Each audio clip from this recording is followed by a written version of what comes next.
So some people are nonplussed by the X-Men Apocalypse end credit scene, and I have to agree that visually it's not that sexy. I mean, that 80s briefcase is hideous. Next, they're going to take out like an 80s cell phone and call Nathaniel Essex their boss, which of course is the tease that is the point of the whole end credit sequence, that Mr. Sinister is coming. And that's it. It's not a visual tease, it's an intellectual tease. And when you think about it, Mr. Sinister really is the next perfect step for this franchise to take. And he actually could end up being pivotal in both of the upcoming X-Men movies that are set. That's Wolverine 3 and Gambit, whenever we get that movie. But today we're gonna go over the end credit sequence. We're gonna talk about Mr. Sinister, his background, interestingly, how he fits into the evolution of the X-Men villain, and how he ties into also the X-23 introduction that we've been hearing rumors about for Wolverine 3, Gambit, but then also even Cable, who is supposed to, of course, show up in Deadpool 2, as promised to us by Ryan Reynolds. So before we get started, as always, there are chapter times noted in the video description for those of you who have a certain topic you just can't wait to discuss and you want to skip directly to that part of the video. But with me, I want to start with the end credit sequence itself. Let's take a look at what we've got. It's very short. It was clearly filmed like after the fact because it doesn't take place in any of the locations from the actual movie. But again, as I said, if you look past its non-visual sexiness, there is actually quite a bit to digest. So we have Weapon X, which is at the center of everything. We have genetics, Mr. Sinister's favorite topic, and not just any old genetics, but stolen genetics. He loves stolen genetics.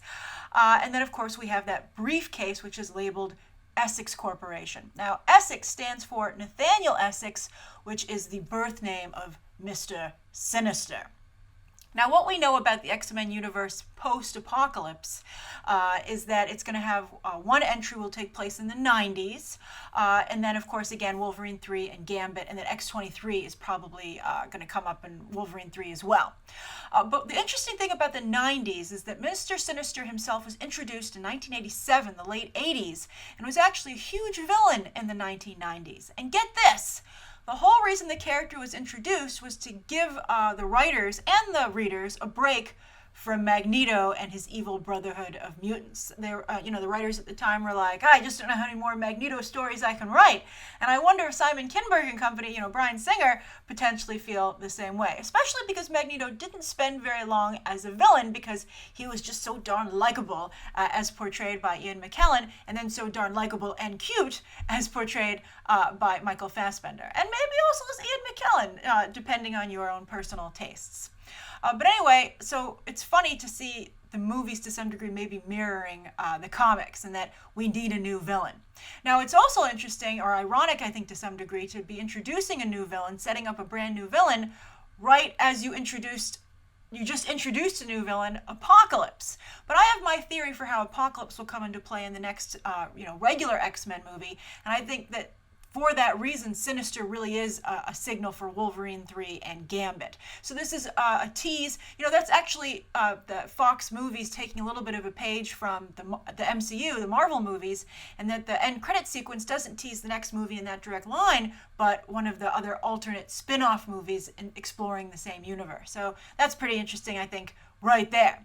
Also, I think the X-Men movies desperately need some more villains, right? I liked Apocalypse. I'm very curious to see how you guys feel about Apocalypse. I actually liked Apocalypse quite a bit. I thought Oscar Isaac's performance was spectacular.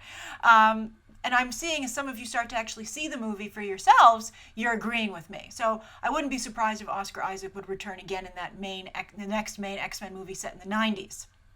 But we've also had Stryker. Stryker's been okay. Stryker was very cool in X2 with Brian Cox, and then they've had the younger version floating around. I think more for just like a little bit of menace here and there, and sometimes, in my opinion, comedic relief, at least in X-Men Apocalypse. And then we had Bolivar Trask in Days of Future Past, which I wasn't crazy about. I thought that Peter Dinklage, while a fantastic actor, I think they were focusing so hard on not making his height factor into the role that they forgot to give him any other defining characteristics or character traits. So it was interesting thing to me about Bolivar Trask is that it will probably mimic the Sinister storyline so much because, again, you have someone dealing with genetics. You don't forget the experimentation Trask was doing on mutants to build his Sentinels, which was a deviation from the comics, by the way, that Mystique discovered with those files on them being experimented on. That's like classic Mr. Sinister. And, also, of course, he had his own company, his own office, whereas Sinister's never really been an office individual. He usually, works in a lab like a mad scientist, and he's really an underground type individual. So we'll see how many changes they make to him. They'll have to do his classic trademark visuals, but there's one other change they could make, which we'll discuss at the end. All right, so anyway, let's talk about Mr. Sinister. So his origin story, which has been established over the years, they kind of retcon the character. But the way they've left it most recently is that Nathaniel Essex was a Victorian-era geneticist who came about at the same time of Charles Darwin. And of course, genetics is a big part of the mutant conversation, so he fits right into that whole storyline. Now, he made a deal with Apocalypse. He had his Marauders. He's got his own group of mutant followers, just like Apocalypse has his Horsemen. And Essex had the Marauders awaken Apocalypse. They made a deal, and it gave Nathaniel Essex, some abilities and also immortality, right? But they can't do that anymore because they set up in the movies now that Apocalypse has been asleep since ancient Egypt and, not disturbed. So they'll have to come up with something else. They could do that Essex just was either a mutant or he experimented on himself. But then I think that's very difficult because, again, that's like Apocalypse, who's taking mutants' powers as they establish now in the movies by taking over their bodies and transferring his mind. Something else that Essex has been known to do, mind transference. So they're going to have to work really hard to differentiate these villains. So anyway, he made this deal with Apocalypse, and so he was able to be forever carrying on his experiments with the mutant genome. So he's always trying to build better mutants, play with their powers. There's a little bit of the Nazi experimentation to the whole thing, which could factor in Magneto if Michael Fassbender sticks around. And I think Michael Fassbender's having a good time with these movies. I don't see why he wouldn't. But that would be a good way to once again tie in, Magneto's horrible, tragic past. It also makes you think that maybe they're going to go in a darker direction because, while also Weapon X was experimenting on mutants too, they're going to, I don't know if I would have given the Essex Corp, I don't know if I would have made it a company because, again, it just seems so similar, right? Weapon X, Apocalypse, Essex Corp. It's like, this is crazy.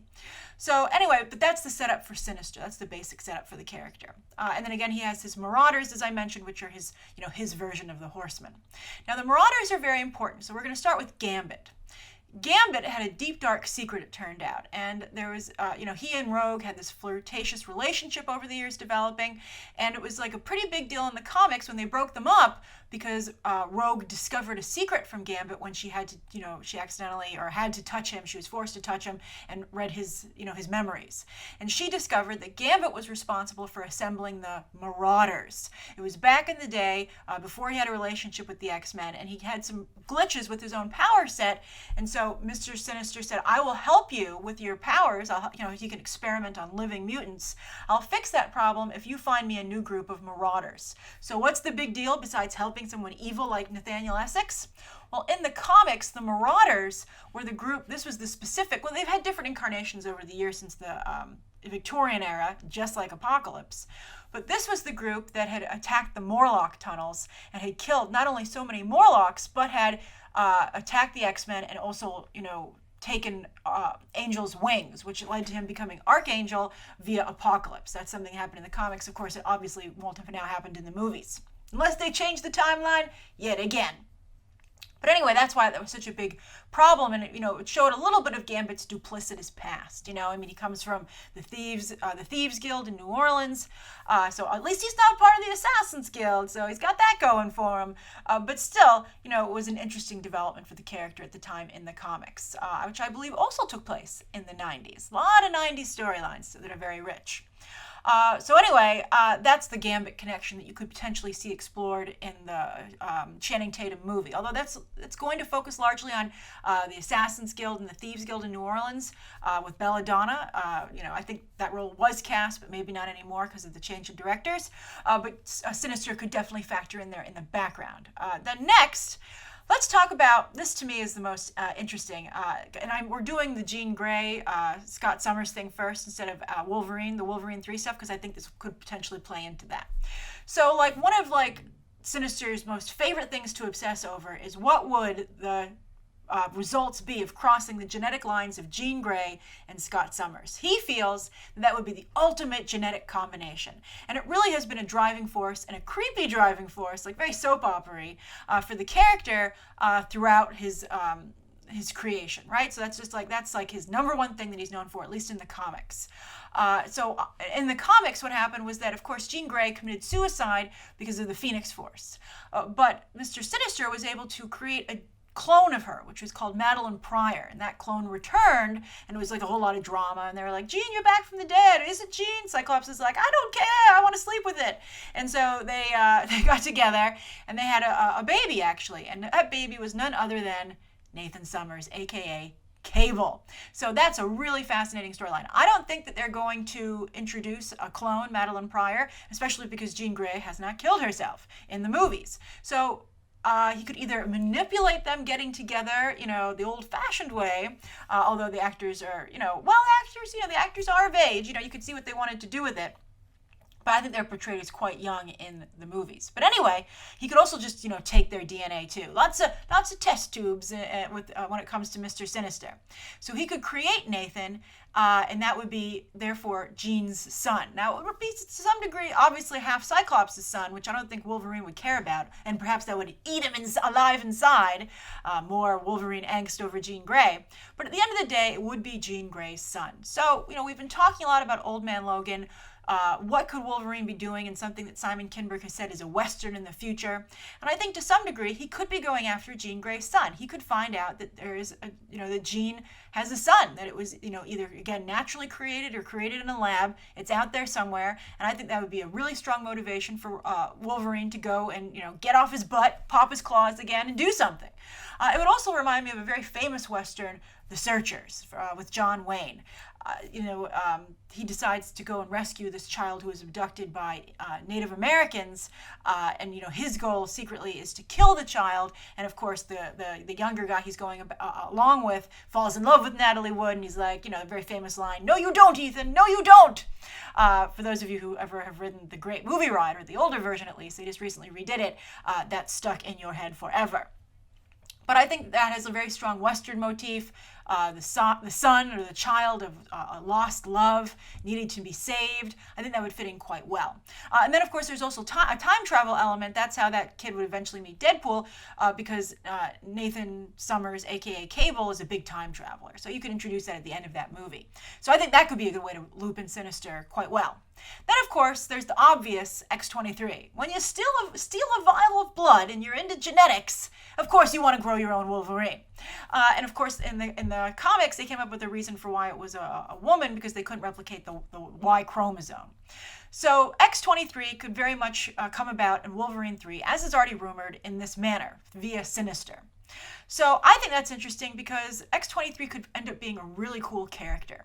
Now, she started out, and I'm not a big fan of this, as a prostitute in the comics, right? That just smacked of like sensationalism and like, yeah, you want to see not only female Wolverine, but naked female Wolverine, and you're just like, ah. Also, she was very young. The character was very, very young, like just barely of age. It was not one of Marvel's finer choices. But anyway, I have to say, while I have not really been a huge fan of X-23, she's always seemed like a gimmick to me.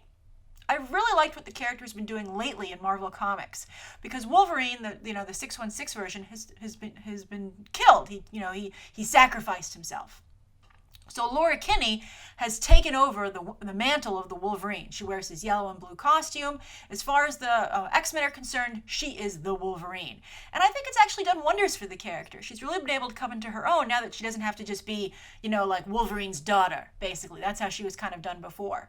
So it just shows that if you take Wolverine off the board, X-23 can flourish. And that could be potentially what happens in the movies. We've been talking about Tom Hardy maybe being Wolverine, but maybe there just won't be another male Wolverine Wolverine. Maybe he won't be replaced. And I think that would be somewhat respectful to Hugh Jackman, who really, not only defined the role, but the franchise to some degree. Let it rest for a while and let X-23 take on that role. She's taking a very strong role in the comics. For instance, they just released a solicitation for a Civil War II title for the Wolverine, and they did the Haikita cover that was Batman and Wonder Woman, and they did it instead with Wolverine and Captain America. That's pretty significant because it's different publishing companies. It's DC versus Marvel. So that ode is either like calling them out, or it's just extreme homage, or respectful. So that's interesting right there. But I think if they stray away, they don't do like sexy X-23 and they make her like a Sarah Connor type, like Linda Hamilton, that could actually be pretty amazing. I think people would really spark to that, like a little bit of a Furiosa type character as well. I think that might go over fantastically. Now, if they're also going to bring in X-23, look for Chimera to come along as well. She is at the organization or the company that created X-23, which could be Essex Corp now. Why not? And she might end up maybe being someone who works for Mr. Sinister. So expect that character to potentially show up as well. She's kind of like X-23's version of Sabretooth, like just the arch enemy whose mission in life is to make X-23's life horrible. She's been gone for a while from the comics, but she just recently showed up, and it was kind of like a cool nod to anyone who just, it wasn't like, oh wow, Chimera's back, but it was more like, I know who that is, I know my X-Men comics, and then you pat yourself on the back as a reader. The final thing I wanted to say, speaking of sexy villains, is that Mr. Sinister, for some time, was Lady Sinister. He transferred his consciousness to the body of a woman. It was, again, kind of gimmicky, but they haven't had any female X-Men villains, and that would be a really interesting way to change things up, even though so many of the other things are the same. Now, according to Shane Black, you can't have a female villain in a comic book movie because they don't sell toys. At least that's what Marvel told him when he wanted to make the villain in Iron Man 3 a woman. But people got pretty upset about that. The times have changed. Black Widow's very popular, Mystique is very popular, and to see a female villain come onto the scene who runs a corporation and is very proactive and doesn't like someone's henchwoman or minion, I think would be pretty awesome. I think would be a nice turn of events, especially since Mystique was also made into a good guy, right? Let's just get us, and Emma Frost, of course, has become a good guy. Let's just get a straight female villain, and also a gender bender person at that, right? It could be very interesting. Mr. Sinister, totally playing with his genetics in every way possible. So I think I'd actually be into that, and I'm curious what you guys think, if you think that's a good idea. So what do you think of Mr. Sinister? Do you appreciate the end credit sequence now a little bit more that you know all these facts? And what do you think of how it could potentially play into Gambit, Wolverine, and even Deadpool? All right, write your thoughts down below. I had a lot of fun discussing this with you. Stay tuned all next week for more X-Men coverage as the movie hits the United States. And you can check out some more X-Men related episodes right now.